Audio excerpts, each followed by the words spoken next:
Je vais parler aujourd'hui de la génération de trains d'impulsion avec des formes un peu particulières en utilisant cette fois-ci uniquement des méthodes de façonnage qu'on appelle linéaires. Alors voilà comment va se présenter cette présentation. Je commencerai par rappeler différentes techniques qui fonctionnent bien sur la génération de profils triangulaires ou bien paraboliques. Ensuite, je décrirai notre nouvelle approche et comment elle se distingue des approches usuelles. Je montrerai ensuite le montage expérimental que nous avons mis en œuvre à l'Université de Bourgogne et décrirai quelques résultats expérimentaux. Or, les lasers ont beaucoup progressé ces dernières années et ils offrent désormais une large gamme de durées, de longueurs d'onde ou bien encore de cadence. Par contre, les formes qui sont disponibles, que ce soit des impulsions picosecondes ou femtosecondes, restent, elles, relativement limitées. On rencontre surtout des profils gaussiens ou bien des profils de formes séquentes hyperboliques. Or, pour certaines applications, notamment pour les télécommunications à haut débit, on recherche d'autres profils pour faire du traitement tout optique de l'information. Une autre fonctionnalité qui peut être requise, c'est la reconfigurabilité des impulsions, c'est-à-dire changer la forme des impulsions à la demande. Et nous, ce qu'on va viser aujourd'hui, c'est des formes d'impulsion de type parabole, de type triangulaire ou bien de type aplati, qu'on appelle aussi flat top. Alors la méthode qui est celle qui s'est généralisée le plus, c'est ce qu'on appelle le façonnage linéaire. Alors ce façonnage linéaire, on va partir d'une impulsion qu'on connaît et on va modifier son spectre pour modifier son profil temporel. Donc on part d'un profil d'intensité connu, I initial, un profil d'intensité temporelle. En fait, on doit connaître un peu plus que le profil d'intensité, on doit connaître le champ sous sa forme de champ complexe. Donc c'est quelque chose défini en amplitude et en phase dans le domaine temporel. Et la cible, ce qu'on recherche, pour cet exemple, c'est une forme parabolique. Donc le profil I target, et on va prendre la racine carrée, ça va nous donner le champ cible. Donc pour faire la transformation et passer de l'un à l'autre, on va raisonner dans le domaine spectral. Ça nous donne la transformée de Fourier du champ initial, la transformée de Fourier du champ cible, et le passage se fait à travers une fonction de transfert qu'on appelle h de f. Et ce h de f, ce sera tout simplement le rapport entre le champ visé et le champ initial. Et on va l'appliquer dans le domaine spectral. Alors ce qu'il faut voir, c'est comme les champs qui sont impliqués sont des quantités complexes, a priori, h de f, c'est une fonction de transfert. On devra changer à la fois l'amplitude et la phase. Alors pour mener à bien cette fonction de transfert, il y a des solutions techniques qui sont maintenant abouties avec des produits commerciaux. Donc là, il y a la technique couramment employée qu'on appelle 4F. Ici, les réseaux de Bragg superstructurés peuvent également assurer la même fonction. Et maintenant, aux longueurs d'onde des télécommunications optiques, on a des solutions qui sont commercialisées et largement disponibles. Alors, une autre technique qui est possible et que je vais évoquer parce qu'à Dijon nous avons passé de nombreuses années à l'étudier et elle fonctionne bien, c'est ce qu'on appelle le façonnage non linéaire. Alors dans ce cas-là, on va envoyer une impulsion dans une fibre optique et les effets dispersifs de la fibre optique vont se combiner avec ces effets non linéaires et vont transformer progressivement la forme de l'impulsion.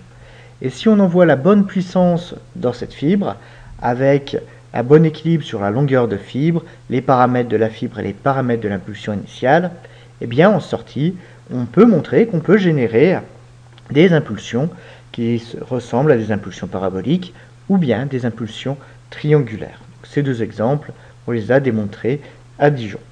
Alors l'avantage de cette méthode par rapport au façonnage linéaire, c'est qu'on ne va pas perdre d'énergie lors de ce façonnage non linéaire.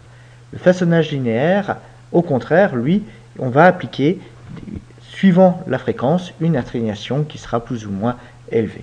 Donc là, on a une autre approche qui a aussi ses avantages. Alors, l'approche que je vais maintenant expliquer, c'est une approche linéaire. Et nous, ce qui va nous intéresser, c'est des trains d'impulsion à haut débit.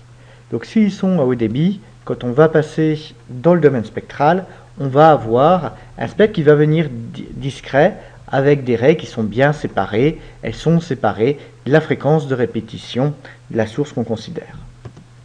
Donc du coup, eh bien, la fonction de transfert, elle aussi va devenir discrète. Et on va avoir, en fait, pour notre problème, un nombre fini de raies qu'on va devoir considérer. Alors, si on prend l'approche traditionnelle où on part du champ complexe initial pour aboutir à un champ complexe cible, en passant par une fonction de transfert où on joue sur l'amplitude de chacune des composantes spectrales, eh bien, si on veut obtenir un résultat satisfaisant, on doit prendre en compte une dizaine de raies. Donc ça reste encore un nombre important. Et la question qu'on s'est posée, c'est de savoir quel est le nombre minimum de raies qu'on doit considérer pour générer des beaux trains d'impulsion parabolique ou bien triangulaire. Et là, notre objectif, c'était de réduire au maximum la complexité de cette approche. Donc, on peut se poser la question de savoir si 2 raies c'est suffisant. Non, là 2 raies ce sera largement insuffisant parce que si on ne considère que 2 raies, ça va générer rien d'autre qu'une sinusoïde. Donc la question peut se poser entre 3 raies ou 4 raies spectrales. Là, on considère des spectres optiques, ce ne sont pas des spectres radiofréquences. Alors, dans toute nos démarches, nous, ce qui va nous intéresser, c'est uniquement des trains d'impulsion qui sont symétriques dans le domaine temporel, donc leur spectre sera lui aussi symétrique. Alors, qu'on considère 3 ou bien 4 raies, eh bien la situation, on peut la décrire de la même manière. À savoir, on a besoin uniquement de 2 paramètres pour décrire les 2 configurations. Le premier paramètre, ce sera le rapport entre l'amplitude des bandes centrales et l'amplitude des bandes latérales. Dans les 2 cas, on a 2 bandes latérales de même amplitude et au centre, une ou bien 2 raies. Le deuxième paramètre qui va intervenir, eh bien, ce sera le déphasage entre la bande spectrale centrale et les 2 raies latérales. Donc on a noté le rapport en amplitude A et le déphasage phi. Alors là, ça nous donne 2 paramètres et on va chercher la combinaison de paramètres qui est optimale. Alors comme on n'a que 2 paramètres, on est en mesure de faire une analyse systématique. Donc on va dresser des cartes en fonction de A et phi. C'est quelque chose qu'on peut réaliser extrêmement rapidement avec un ordinateur. C'est une question de quelques minutes seulement. Alors pour mesurer, pour déterminer la forme idéale, ce qu'il nous faut aussi, c'est une fonction de coût, un facteur de misfit. Et ce facteur de misfit, on le définit comme l'écart entre la fonction qu'on génère par la combinaison de A et phi et la forme cible. Donc voilà, une carte qu'on obtient quand on considère une parabole. Alors, ce qu'on remarque, c'est qu'avec 3 raies, notre facteur de misfit, il reste élevé. Donc là, on voit qu'avec seulement 3 raies, on n'est pas en mesure de générer un beau train de parabole. Par contre, avec 4 raies, là, c'est très différent. Et on voit qu'on a toute une zone, ici, où le facteur de misfit est très bas. On a réussi à faire un beau train d'impulsion parabolique. Et ce qu'on considère, ce qu'on remarque, c'est que le paramètre qui semble le plus critique, c'est avant tout la phase. Parce qu'on n'a qu'une seule petite bande de valeurs, c'est-à-dire qu'une seule gamme de phases qui permet d'accéder au profil recherché. On voit qu'on a beaucoup plus de tolérance sur la valeur de A, sur la valeur de l'atténuation. Donc voilà le résultat. Quand on prend les paramètres optimaux, on arrive à un facteur de coût de 0,02 et on voit que le train d'impulsion parabolique généré, c'est la ligne continue blanche et en bon accord avec un ajustement par une forme parabolique. Si on regarde la phase, c'est là où on comprend mieux pourquoi eh bien, avec seulement 4 bandes, on a réussi à générer ce train parabolique? C'est parce qu'on a du coup rogné sur un autre aspect. Là, notre phase, elle est absolument pas plâtre. L'impulsion qu'on a générée, elle n'est pas du tout en limite de Fourier. Et ça, c'est normal parce qu'à aucun moment, on a mis une contrainte sur la phase. Donc le système, il a trouvé les paramètres optimaux pour générer un profil d'intensité parabolique. Mais à aucun moment, on ne lui a imposé de générer un profil en limite de Fourier. Donc là, si on a relaxé les contraintes sur le nombre de bandes spectrales, c'est parce qu'on a relaxé la contrainte sur le profil de phase qu'on avait à générer. L'autre contrainte aussi qu'on a relaxée, c'est celle sur la durée de l'impulsion parabolique. Ici, notre système, il trouve les paramètres pour générer une impulsion parabolique. Et là, on ne fixe absolument pas sa valeur. Donc l'approche que j'ai décrite pour le profil parabolique, on peut la tenir à l'identique pour un profil triangulaire et on aboutit à des conclusions qui sont très similaires. Et si maintenant on change la phase, eh bien on voit qu'on peut balayer les formes qu'on obtient. Là, on a la forme d'une parabole inversée et ici, la forme qu'on va générer, c'est la forme d'une impulsion qui est avec un dessus aplati, une impulsion flat top. Donc on va voir maintenant comment on va mettre en œuvre expérimentalement cette approche. Alors ici, on va partir d'un laser continu. Ce laser continu, il nous faut 4 bandes, au minimum. Donc pour les générer, ce qu'on va utiliser, c'est un modulateur de phase. Et ce modulateur de phase, eh bien, qu'on commande par une horloge sinusoïdale à 20 Go, il va nous transformer notre spectre initial en un spectre de raies qui sont régulièrement espacés de 20 Go et qui sont normalement tout en phase. Donc voilà le spectre de raies qu'on génère expérimentalement après le modulateur de phase. Nous, ce spectre de raies, ce n'est pas celui qu'on recherche. Donc on va le façonner. Et la première opération qu'on va faire, c'est d'éliminer la composante spectrale de ce spectre et d'éliminer aussi une composante sur 2.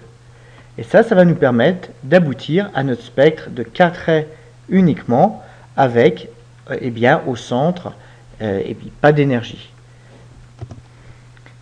Donc l'autre avantage de cette approche, c'est qu'en éliminant une raie sur 2, on va aussi doubler le débit. Donc on va passer du coup à un train qui aura 40 GHz de taux de répétition, ce qui est technologiquement intéressant. Donc là-dedans, eh bien, le fait qu'on vise des cadences élevées, ça va faciliter notre travail parce que les raies seront mieux espacées. Si on avait voulu travailler à uniquement quelques gigahertz, là ça aurait été beaucoup plus compliqué, on n'aurait pas pris cette approche toute optique. Et enfin, la dernière étape, qui se fait en fait simultanément à l'étape précédente, ça va être d'atténuer les bandes latérales pour obtenir la valeur d'atténuation A visée, et puis les déphaser les unes par rapport aux autres. En voyons maintenant les résultats. Voici le spectre avant le façonnage et le spectre après façonnage. Ici, c'est représenté en échelle logarithmique, donc on voit qu'on a bien une bonne extinction de la composante centrale et des harmoniques qui sont impairs. Donc là, on voit bien qu'on a significativement diminué l'amplitude de ces composantes. Alors là, sur le spectre optique, on ne voit pas directement l'effet de la phase. Pour voir l'effet de la phase, eh bien, on doit basculer dans le domaine temporel. C'est ce qu'on fait. On va analyser le signal temporel avec un oscilloscope tout optique à échantillonnage qui nous permet d'avoir une résolution sur le profil d'intensité de l'ordre de la picoseconde. Et là, on voit apparaître les impulsions paraboliques qu'on recherche. Alors, ce qu'on peut aussi constater tout de suite sur l'oscillateur optique, c'est que si on change la phase entre les différentes composantes, eh bien, notre forme résultante dans le domaine temporel, elle va aussi significativement être modifiée, et ça confirme que c'est en fait la phase spectrale qui est le paramètre le plus important pour déterminer la forme du profil d'impulsion temporelle.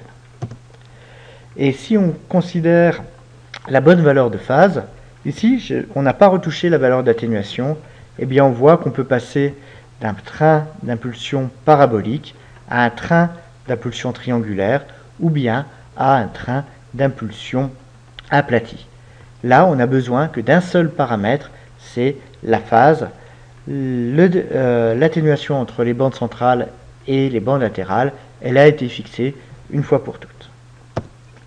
Donc pour conclure, eh bien, nous avons pu démontrer qu'utiliser 4 bandes spectrales était suffisant si on souhaite générer des profils d'intensité triangulaires, paraboliques ou bien aplatis à haut débit. Ce qu'on a essayé de réaliser ici, c'est un générateur de fonctions tout optiques à haute cadence. Par rapport au façonnage usuel, ici on s'est intéressé uniquement au profil d'intensité. Donc on a totalement relaxé toutes les contraintes qui portent sur le profil de phase temporelle. Là, ce qu'on a bien mis en évidence, c'est qu'il nous suffit de régler le déphasage entre bande centrale et latérale pour passer d'une forme à l'autre simplement.